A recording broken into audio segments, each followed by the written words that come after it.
Welcome to Martini Time. I changed my lighting. It's a little better, I think. You can see all of my stuff. There's more here. This is the best part. So, what's the hairball of Zen? Well, we all know what a hairball is because if you ever had a cat, you know what a hairball is. Cat, cough it up, cough it up. In Zen, there's a, it's called the Great Ball of Doubt. And the practice of Zen wants to awaken that. And anybody that's on a spiritual path, or a search for God, or a search for their truth, or a search for their true nature, or just a search to the answer, what the hell am I doing here? That's a hairball. Buddha had a hairball that started his path. I mean, when he left his pleasure palace, his comfort zone, and saw, excuse me, old age, sickness, and death, that was a hairball. He wanted to know what was the truth of life. Was there any way out of the suffering of old age, sickness, and death? Any way out of the dissatisfaction or the question? And so that began his search until finally he had gone through all of the different beliefs and still had the hairball. So then he sat under the bo tree with the vow not to get up until he awakened. And he did. So the hairball, and so this weekend I had kind of like a computer hairball. I always enjoy discovering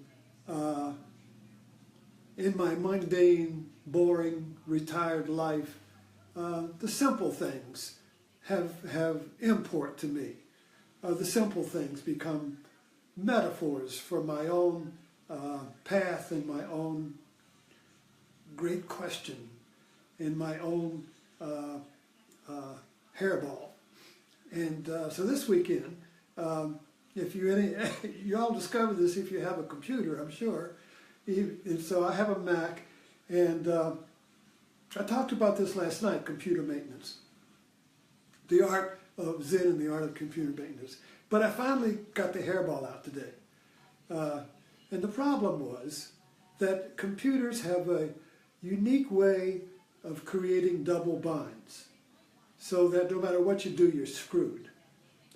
It's almost like it's like a funnel that when something goes wrong with a computer and you start to mess with it to get it back to its original innocence, it's like you're in a labyrinth and you go down these winding choices, these winding clicks and buttons until you end in a dead end, and then you turn around and you can't get out. You're locked in. Oh no, boom, boom, boom, boom. So whatever you do, boom, checkmate. Isn't that interesting, that checkmate? Everything you do, oh, this is the way out, this is the way out. Oh, I got it, checkmate. And so anyway, I had this huge backup file that was as big as a boulder that somehow got in my trash. So I kept going back in my time machine. Mac gives you the ability to travel in time. So I go back to, as far as I could go back to restore the computer was 2 months. So finally I kept restoring the computer from 6 weeks ago. Maybe I wasn't in there, the hairball wasn't in there nope, and I restored, there it was again. So I had to keep erasing, I had to keep restoring the computer, going back and back, and finally I went back to the end of the time machine.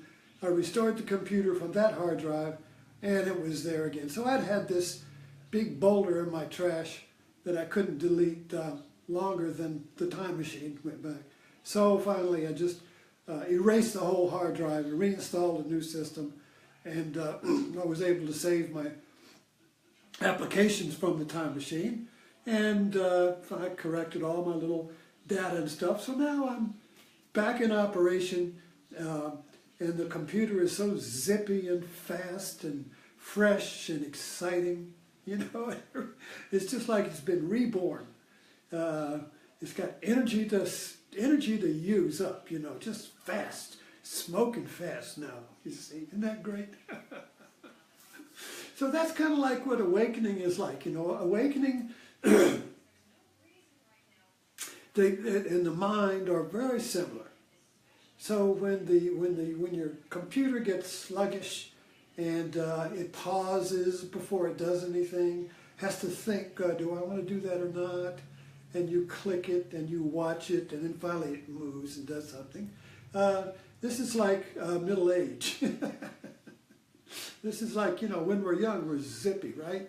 In middle age, we start noticing things are slowing down. We've piled up so much data. We've got so much crap in there. We've got so many unused pieces of so many unused applications and ideas that we never finished, and mistakes that we saved, and oh my God, it's just full of that stuff. And then you have fragmentation. Now fragmentation is when the data gets separated.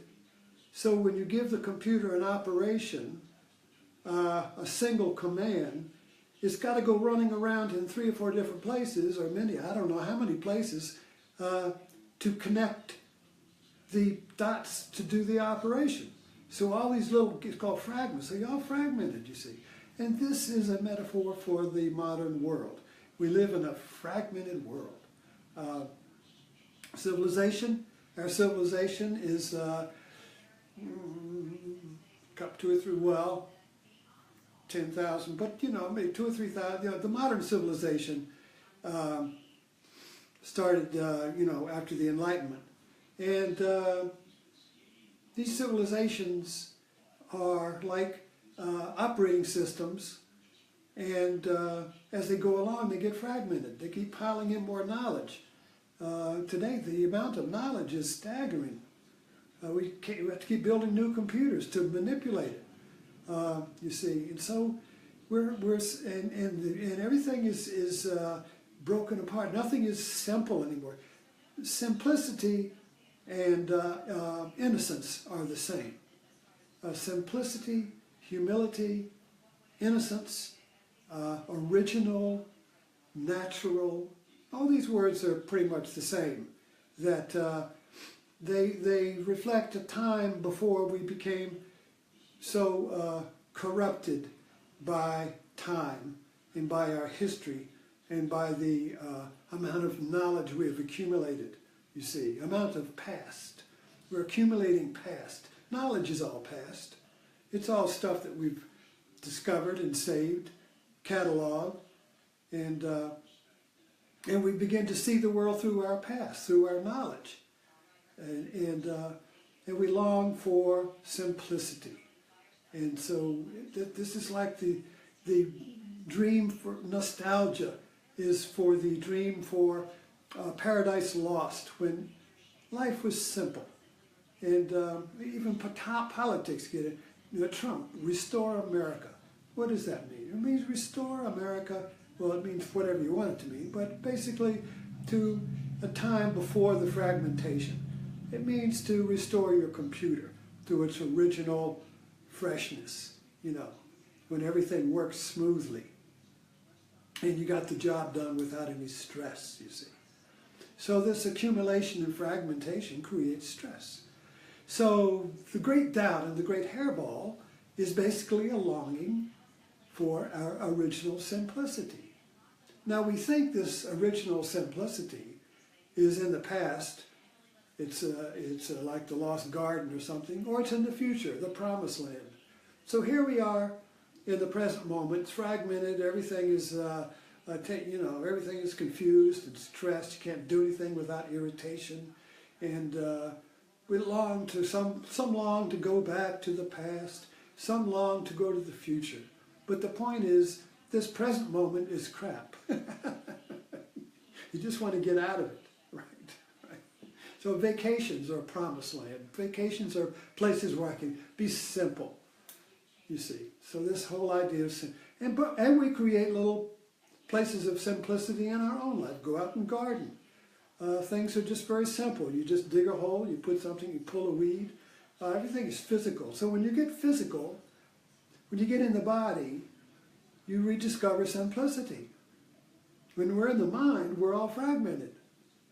But see, we live in the mind and the body's cut away. So to get out of the fragmentation and the suffering of the mind, you see, we find ways to get in touch with the body. Through sports, you go to the gym, you do a yoga class, you garden, you work out, you go hunting, you go mountain climbing. But whatever you do, if you notice, it's being in the body.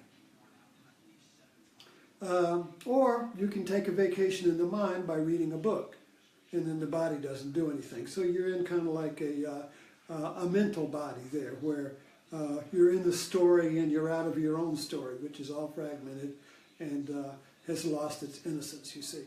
So anyway, you'll notice that but the body is always here. So we think, well, if I go to the gym, I'll get into the body. Or I have to go someplace to get into the body, but we're in the body right now. So where can you go that your body is not?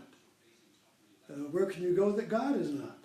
Where can you go that now is not, you see? So this whole Zen is the whole idea of getting to our lost innocence through the body of the present moment. So we have to find like a little hatch door in the floor of the mind. Like in the mystery movie, somebody, there's a hatch door there, and they open it up, you see, and it goes into the body, goes into now, into the present moment, and so we can learn, we can discover how to be defragmented, how to optimize our mind, how to restore our original mind, so it's still fresh and full of wonder and creative, you see, and present. So we can all do that in the present moment in our everyday life. So this is why when a Zen master was asked by the monk, what is enlightenment? He said, the everyday mind. Or he might say, go wash the dishes. Or he might say, the rug on the floor. But he's always pointing to now. He's always pointing to just this. So we'll discover that the mind gets fragmented when it gets too involved in time, when it's too stressed out by time, it's too much in the future. I got to get to this, and this is, I wish I was there, wish I hadn't done that, I got to do this, and it's yum, ba, ba, la, like that, you see. And the present moment is very simple. Now is very, very simple. This moment is very, very simple. There's nothing complicated with now. There's nothing complicated with just being here. It's very, very simple and innocent, and very clear, and very still. And all the noise, all the confusion, all the stress is up here. It's all here. It is being projected onto this silent, still, optimized present moment. So the mind projects its stress onto now, and then wants to get out of now, where it imagines it can get optimized and restore its innocence in the future, you see. But when we get to the future, it's still now, so we still have the same problems. Because we never, so when you work with a computer, you work with it as it is. You don't work with it tomorrow. The computer is always right now. That's where you work with it. And if you're going to work with a computer, you have to learn how the operating system works. If you don't, my mother, when my mother was 100 years old, she still had a computer, but I was her tech support. And she would have a problem, say, it won't work, and I'd go over there, and I would have no idea what she had done, because in her ignorance of the operating system, if something didn't work or something, she'd just start punching buttons, hoping she would hit one that made everything work. So I had no idea what she'd done. It was a great trip. Taught me a lot about assumptions. There's always the You know, on the other, that our liberation is always on the other side of our last assumption. Our liberation and our freedom is always on the other side of that hairball. The hairball that we're trying to cough up, you see. We can't cough up because we don't want to let go of it. The hairball is our mind, our thoughts, our whole operating system up here. And we're afraid to let go of it and just relax into the simplicity of the body and the now. We're just afraid to relax into that because we're afraid nobody's there. That's why we live up here as a me. We live in the operating system as the operating system.